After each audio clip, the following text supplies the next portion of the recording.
Hello students, how are you? I hope आप अच्छे होंगे। स्टूडेंट, आज के वीडियो में मैं आपको 11th मैथ का सेट चैप्टर समझाने की कोशिश करूंगा या इसके बारे में आपको बताऊंगा। क्या सेट चैप्टर? तो ये सेट चैप्टर है क्या, सेट चैप्टर को हम किस तरह से देख सकते हैं, किस तरह से अंडरस्टैंड कर सकते हैं, इन्हीं सारी चीज़ों के बारे में हम लोग इस वीडियो में या इस टॉपिक में बात करेंगे। तो सबसे पहले हमें सेट पढ़ना है, तो इसके लिए हम यहाँ पे लिखते हैं सेट। आप पढ़ेंगे जी। आज का टॉपिक है सेट। 11th मैथ का ये आपका फर्स्ट चैप्टर है। क्लियर? तो हम लोग इसके एक एक टॉपिक को बड़ी अच्छी तरह से कवर करेंगे और उम्मीद करते हैं अगर आप वीडियो में लास्ट तक बने रहेंगे तो मैं आपको सेट बड़े इजी वे में समझाने की कोशिश करूंगा और मुझे पूरी उम्मीद है कि आपको ये चैप्टर या ये टॉपिक क्लियर हो जाएगा। तो सबसे पहले बात करें कि सेट की जरूरत क्यों पड़ी। तो जिस सेट को हम बोल सकते हैं कि मैथ के डेवलपमेंट में एक इनक्रेडिबल रोल प्ले किया सेट ने। बोल सकते हैं कि सेट पर ही मैथ का मोस्टली पार्ट डिपेंड है या बेस्ड है। क्लियर? इसके बाद सेट हमें 11th में ही नहीं, 10 तक तो वैसे सेट आउट मिलता नहीं आपको, लेकिन 10 से ऊपर आप 11 से जाते हैं तो सेट की एक शुरुआत होती है। लेकिन ये आपके लिए एक बोल सकते हैं कि इस तरह से आपका साथ पकड़ता है कि फिर जब तक आप मैथ पढ़ते रहते हो 11th के बाद कभी आपका साथ छोड़ता नहीं है। और आगे आप ग्रेजुएशन और पोस्ट ग्रेजुएशन में जाओगे तो सेट बहुत जनरल फॉर्म में आपके सामने आएगा, आपके लिए बहुत सारी प्रॉब्लम क्रिएट कर सकता है अगर आपने इसको 11th में, 12th में या आप इनिशियल क्लासेस में इसको अच्छी तरह से अंडरस्टैंड नहीं किए हैं तो। ठीक है? तो उम्मीद करते हैं कि आप इतने समझदार हैं, इतनी समझबूझ आप में है कि आप इसको शुरू से ही 11th से ही अच्छी तरह से क्लियर करेंगे और कॉन्सेप्ट क्लियर करके पढ़ेंगे। और जब इस तरह से आप पढ़ेंगे तो सेट आपके लिए बहुत अच्छा होगा, बड़ा इंटरेस्टिंग होगा। और अगर आपको 11th में अच्छी तरह से अंडरस्टैंड नहीं होगा तो नो डाउट आपको फिर सेट से दूरी बनाने में ही मन करेगा, आप सेट के पास जाना भी पसंद नहीं करोगे। सेट का नाम भी कोई लेगा तो आपको तकलीफ होगी, आप उसमें ज़्यादा इंटरेस्ट नहीं लोगे क्योंकि आपको समझ में नहीं आएगा। यहाँ से पढ़ेंगे, अच्छी तरह से पढ़ेंगे तो समझ में आएगा, इंटरेस्ट आपका जागेगा इस सेट में, आप फिर इसके बाद बहुत सारे अपने प्रोग्रेस कर सकते हो। तो सेट के बारे में बात की जाए तो जी कह सकते हैं कि सेट मैथ के डेवलपमेंट में एक इनक्रेडिबल रोल प्ले किया है, नो डाउट। इसके अलावा सेट का या सेट को सबसे पहले अगर दुनिया के सामने या वर्ल्ड के सामने किसी ने लाया तो थे जॉर्ज कैंटर, जर्मन मैथमेटिशियन थे। क्या थे? जर्मन मैथमेटिशियन जॉर्ज कैंटर, नाम मैं यहां लिख रहा हूं उनका, George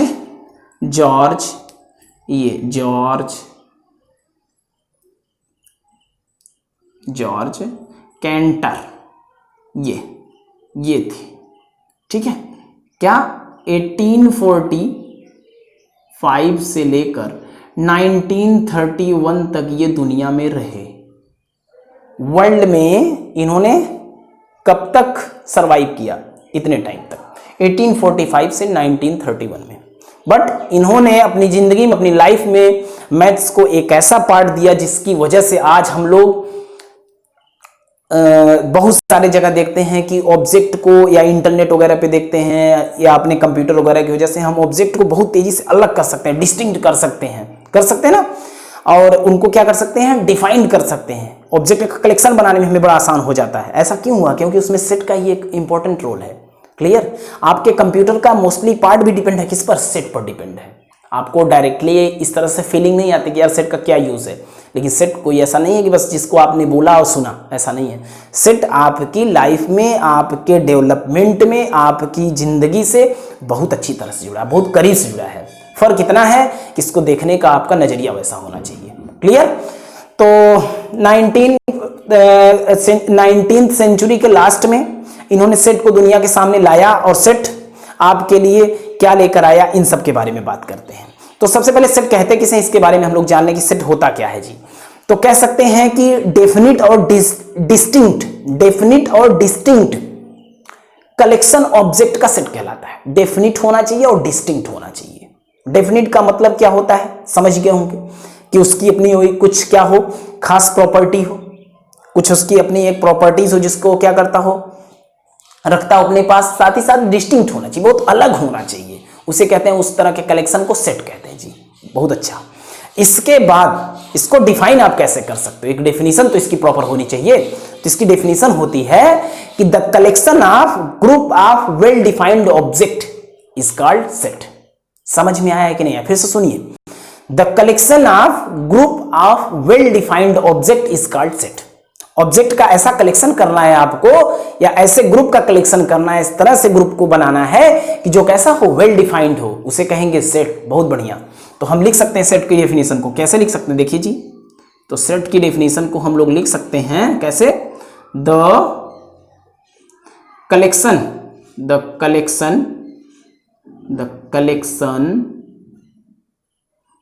of group the collection of group of well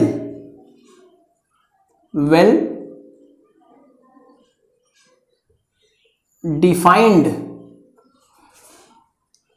object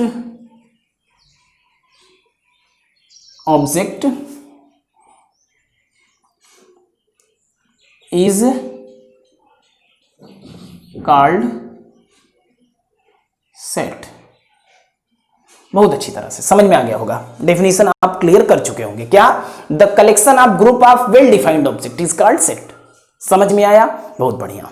अब बात यह होती है कि सेट को अच्छा उसका एक वेल डिफाइंड होना जरूरी, बिल्कुल है जी। तो कैसे कर सकते हैं, सोचिए आप।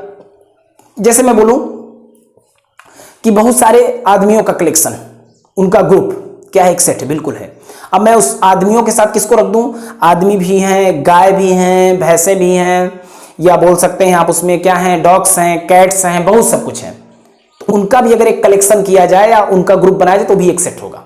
समझ में आया कि नहीं है? क्योंकि इसमें डिस्टिंक्ट तो है ना, आदमी उनकी एक अलग प्रॉपर्टी होगी, डॉग होंगे उनकी अलग प्रॉपर्टी होगी, इसके बाद जो है अगर कैट्स है तो उनकी अलग प्रॉपर्टी होगी, एलिफेंट है तो उनकी अलग प्रॉपर्टी होगी, बनावट उनकी अलग होगी, उनको देखने का तरीका अलग होगा, समझने का तरीका अलग होगा। तो क्यों नहीं, ये डिस्टिंक्ट तो है ना और डिफाइंड भी है, तो नो डाउट हम कह सकते हैं क्या, ये सेट को बिलोंग करेगा। तो मैं लिख सकता हूं कि नहीं लिख सकता हूं? अगर मुझे लिखना हो क्या कि मैन, बहुत बढ़िया। इसके बाद ये जो कॉमन होता है ये क्या करता है, एलिमेंट को अलग करता है। मैन, डॉग, कैट, हाँ, फिर आप और भी ले सकते हो, एलिफेंट,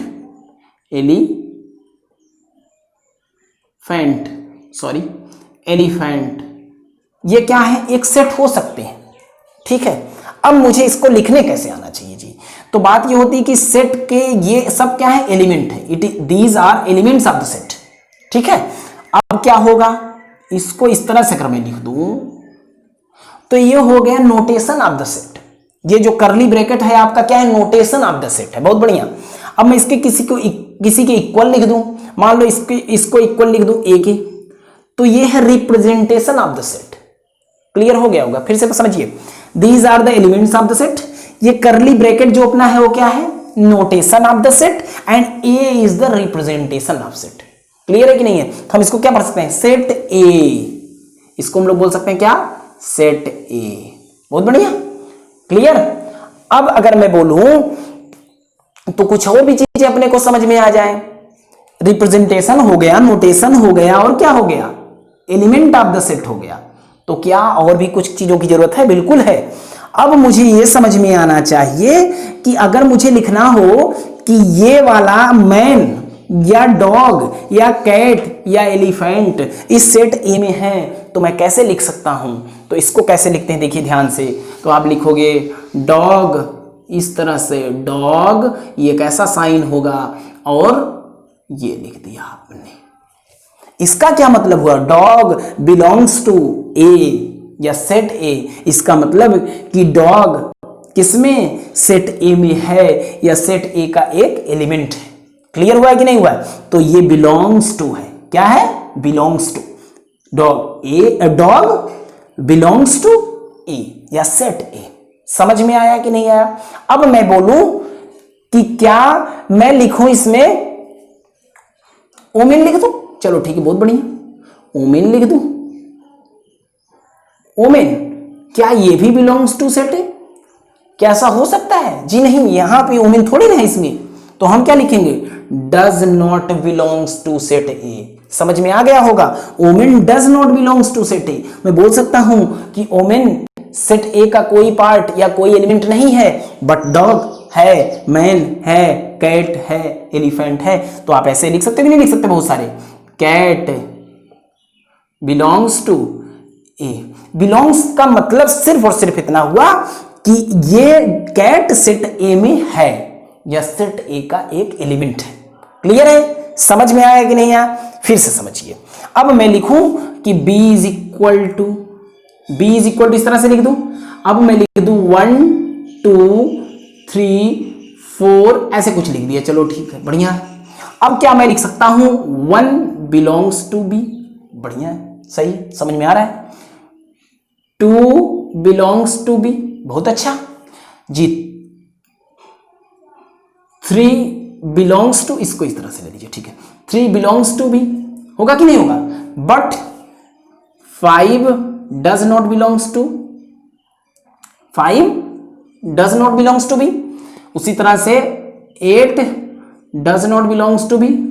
उसी तरह से d does not belongs to b। समझ में आ गया होगा? क्लियर है कि नहीं है? तो थोड़ा सा यहां पे मैं जो अभी है इसके साथ में आपको कुछ समझा दूं। यहां पे ये चीज आप गौर करिए जो मैंने लिखा है, ध्यान से सुनिए। सेट के रिप्रेजेंटेशन को या सेट को हमेशा रिप्रेजेंट करते हैं capital letters of the our alphabet. यानी सेट का जो रिप्रेजेंटेशन होगा वो हमेशा और हमेशा होना चाहिए किससे? कैपिटल लेटर आपके अल्फाबेट के। ठीक है, तो मैं सेट को कैसे लिख सकता हूं? इस तरह से b इज इक्वल टू कुछ इतना सेट ये, अब इसमें आप कुछ भी लिख दीजिए 1 2। उसी तरह से z इज इक्वल टू कुछ इतना, c d ऐसा कुछ भी लिख दीजिए। लेकिन ध्यान रहे कि सेट का रिप्रेजेंटेशन हमेशा कैसा होगा? Capital letters of our alphabet.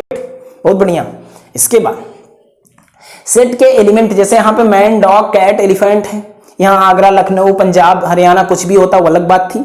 लेकिन अगर मुझे बोला जाए एलिमेंट्स ऑफ द सेट कैसे लिखते हैं जी, तो हमेशा elements of the set small letters of our alphabet, small letter से लिखना चाहिए। ध्यान से देखिए, फिर इसको कैसे बोल सकते हैं हम लोग? तो लिख सकते हैं एस कोई सेट है तो क्या लिख सकते हैं? X Y Z. इस तरह से क्या लिखना है आपको? ये क्या elements of the set S या सेट एस के एलिमेंट है, तो एलिमेंट को हमेशा किससे? Small letters of alphabet. और सेट को कैसे रिप्रेजेंट करते हैं? Capital letters of alphabet. Clear हुआ है? उम्मीद करते हैं आपको ये समझ में आया होगा अभी तक। ठीक है, और भी चीजें मैं इसके बारे में आपको बताऊंगा। और सुनिए, अब मैं बताऊं आपको कि सेट को, किसको? सेट को, या सेट को हमेशा कैपिटल लेटर्स ऑफ अल्फाबेट लिखते हैं, तो आप जान ही गए अभी। इसके बाद सेट के एलिमेंट्स को हमेशा स्मॉल लेटर्स ऑफ अल्फाबेट से रिप्रेजेंट करते हैं, लिखते हैं। बहुत अच्छा। सेट का नोटेशन क्या होता है जी? करली ब्रैकेट होता है। अगर करली ब्रैकेट के भीतर कोई चीज लिखी तो उसको हम सेट बोल सकते हैं, नो डाउट। अच्छा, इसके एलिमेंट को कैसे अलग करते हैं? तो इसके कॉमा लगा देते हैं हम। एक एलिमेंट से दूसरे एलिमेंट के बीच में कॉमा लगा दीजिए, बिल्कुल लगाना जरूरी है, क्योंकि सेट के एलिमेंट तब अलग हो जाएंगे, डिस्टिंक्ट हो जाएंगे। बहुत अच्छा। और तो और अगर मैं बोलूं किसी सेट को आप लिख रहे हो, फॉर एग्जाम्पल इस तरह से मान लो a इज इक्वल टू, इस तरह से लिख रहे हो ना, 1 1 1 2 2 2। क्लियर है? तो इट इज नॉट सेट, ये सेट नहीं है, ये सेट नहीं हो सकता। बिल्कुल, कैसे नहीं हो सकता जी? हमें करना क्या है कि सेट में, किसी सेट में उसके एलिमेंट्स रिपीट नहीं होने चाहिए। उन एलिमेंट्स का रिपीटेशन अलाउ नहीं है जी, रिपीट नहीं करना है। तो फिर आप इसको केवल इतना लिखो, इट इज नॉट सेट, ये गलत है। फिर आप कैसे लिख सकते हैं जी? तो आप लिख सकते हो इस तरह से 1 2। समझ में आया? क्लियर हुआ? ये इसका मतलब हुआ कि सेट में कभी भी उसके एलिमेंट्स को हमें क्या करना है? रिपीट नहीं करना है, सेट नहीं रहेगा। ये क्या है आपका? राइट, ये सही है। समझ गए होंगे इसको। क्लियर हुआ है? अच्छा, बहुत बढ़िया। अब बोल सकते हैं जी, अभी तो हमने बोला कि सेट को आप बोल रहे हो कि जी वेल डिफाइंड होना चाहिए। चलो ठीक है, क्या मैं बोल सकता हूं कि किसी क्लास के गुड स्टूडेंट्स का सेट बनाया जा सकता है? अगर मैं बोलूं किसी क्लास के टॉपर्स का तो सेट बन सकता है।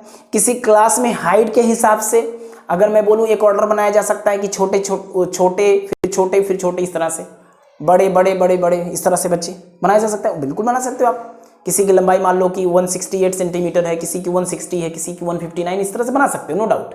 लेकिन ध्यान रहे कि क्या मैं किसी क्लास में गुड स्टूडेंट का सेट बना सकता हूं? तो जी नहीं बना सकते। कुछ ऐसी चीजें होती जो कि लगती तो हैं कि ये हो जानी चाहिए सेट, पर होती नहीं है। आप सोचो कि किसी की अच्छाई को रिप्रेजेंट करने के लिए कोई ऐसा टर्म नहीं है, या हम अच्छाई को डिफाइन नहीं कर सकते। किसी के गुड होने या किसी के अच्छा होने की डेफिनेशन कोई प्रॉपर डेफिनेशन नहीं है, या लास्ट डेफिनेशन है कि जी इन प्रॉपर्टीज को आपने अगर सेटिस्फाई कर दिया, फुलफिल कर दिया, तो आप अच्छे हैं, आप गुड व्यक्ति हैं, आप क्या हैं, गुड पर्सन है। ऐसा कुछ नहीं होता। तो बोल सकते हैं कि अगर बोला जाए अच्छे स्टूडेंट का सेट, तो ये पॉसिबल नहीं। क्लियर है, समझ में आया? अब बोला जाए उसी तरह से कि सेट को हम लोग कैसे क्या कर सकते हैं, रिप्रेजेंट कर सकते हैं। सेट को हम लोगों को कैसे समझने आना चाहिए, किस तरह से रिप्रेजेंट कर सकते हैं। तो सेट का एक रिप्रेजेंटेशन हम लोगों ने पढ़ा कि कैपिटल लेटर्स ऑफ अल्फाबेट। लेकिन यहीं पे बात खत्म नहीं होती, और भी बहुत सारी बातें जिन उनके बारे में बोली जा सकती है जी। तो अब अगर मैं बोलूं कि सेट को लिखने का तरीका क्या होता है, सेट को हम किस तरह से लिख सकते हैं, ठीक है, तो इसके बारे में आइए हम लोग डिटेल में बात करते हैं। देखिए, बात करते हैं प्रॉपर तरीके से रिप्रेजेंटेशन ऑफ सेट क्या हो सकता है, कैसे कर सकते हैं जी। तो रिप्रेजेंटेशन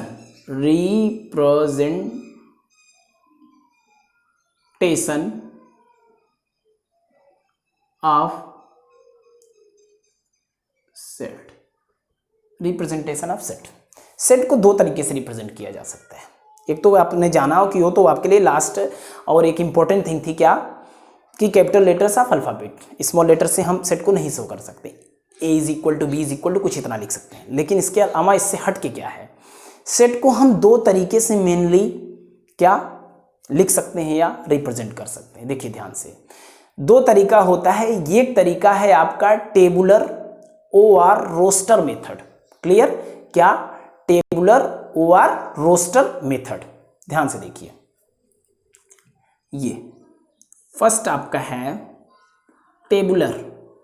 बताऊंगा इसके बारे में, आप लास्ट तक रहेंगे तो जरूर जान जाएंगे टेबुलर मेथड क्या है। टेबुलर ओआर क्या, रोस्टर मेथड। ये क्या है, ये तरीका क्या है, इसके बारे में बात की जाए ना। बहुत बढ़िया, चलिए देखते हैं। अब ये टेबुलर या रोस्टर मेथड क्या है, चलो अच्छा ठीक है, पहले दोनों का नाम लिख लें हम लोग ना। बिल्कुल। दूसरा क्या होता है जी, दूसरा होता है set builder method. Set builder method, set builder method, या फॉर्म भी बोल सकते हैं इसको, सेट बिल्डर फॉर्म भी हो सकता है ना। बिल्कुल। तो ये दो हैं आपके पास। सेट, ये यहाँ पे ये हटा दीजिए, कोई जरूरत नहीं है। टेबुलर ओवर रोस्टर मेथड, इसके बाद सेट बिल्डर मेथड, दो है। तो टेबुलर मेथड से या रोस्टर मेथड से सेट को कैसे लिख सकते हैं और सेट बिल्डर फॉर्म में कैसे लिख सकते हैं, इन सब के बारे में थोड़ी थोड़ी हम लोग बातें कर लें जी। सेट टेबुलर या रोस्टर मेथड में हमें सेट के हर एक एलिमेंट को लिखना जरूरी होता है। ध्यान रहे, जैसे मैं बोलूँ, अगर लिखा जाए, ये फर्स्ट की बात मैं कर रहा हूँ, इसकी बात कर रहा हूँ, यहाँ पे डायरेक्ट मैं लिख दे रहा हूँ। ये अगर मैं लिखूँ a इज इक्वल टू, ए कोई सेट है जिसके एलिमेंट है 1 2, ठीक। उसी तरह से मैं लिखूँ b कोई सेट है जिसके एलिमेंट कौन है, a e i o u, ये है ना। बिल्कुल, ये क्या है, वॉवेल्स ऑफ आवर अल्फाबेट। बिल्कुल, तो इस तरह से लिख सकते हैं। क्या इसमें मुझे सेट के हर एक एलिमेंट को लिखना पड़ा? बिल्कुल लिखना पड़ा। इसमें तो हमने एक 5 के 5 वॉवेल्स जो होते हैं उनको लिखा, 1 2 3 ये सब लिखा। अगर मुझे बोला जाए कि आप 1 से लेकर 9 तक के नेचुरल नंबर लिख दीजिए, तो मैं लिख सकता हूँ, बिल्कुल लिख सकता हूँ।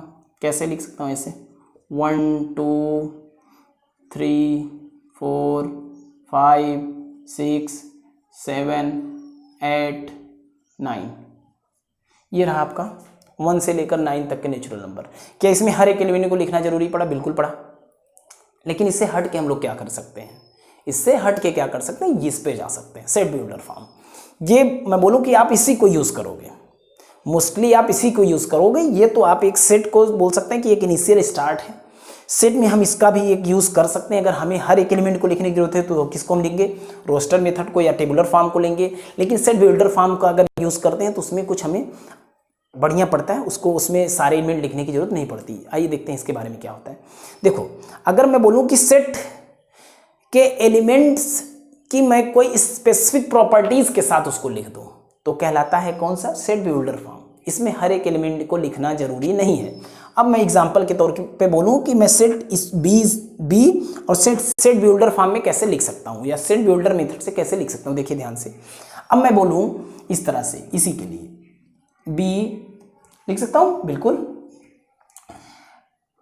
इस तरह से, एक्स सच दैट एक्स, ठीक है, इसको बोलते हैं सच दैट। कभी कभी इसको इस तरह से भी लिख सकते हो आप, इस तरह से एक्स, इस तरह से, सॉरी इस तरह से, इस तरह से, ये भी सच दैट आपका है और ये भी है। तो x such that X, clear, belongs, यहां पे लिख सकते हैं क्या, बिलोंग्स टू क्या, वॉवेल्स, वॉवेल्स, इस तरह से वॉवेल्स, ये लिख सकते हो आप। ध्यान से देखिए, X such that X belongs to vowels, ठीक है। मैं बोल सकता हूं, फिर इसको कैसे लिख सकते हो आप, इस तरह से लिख लीजिए बी, इसके बाद x such that P of x, यहां लिख सकते हैं इसके बाद हम लोग कि एक्स, ठीक, x is the vowels, x is the vowels, ये भी लिख सकते हैं, ठीक है, सॉरी ये, ध्यान से देखिए।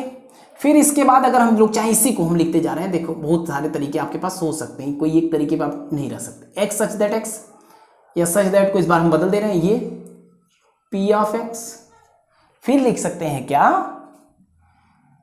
P of x is the क्या, वॉवेल्स, वॉवेल्स, ये भी लिख सकते हैं, क्लियर है। ठीक, इसको हम कैसे लिख सकते हैं जी, इसको सी को हम लोग लिख सकते हैं, C is equal to X such that X, clear, X is the natural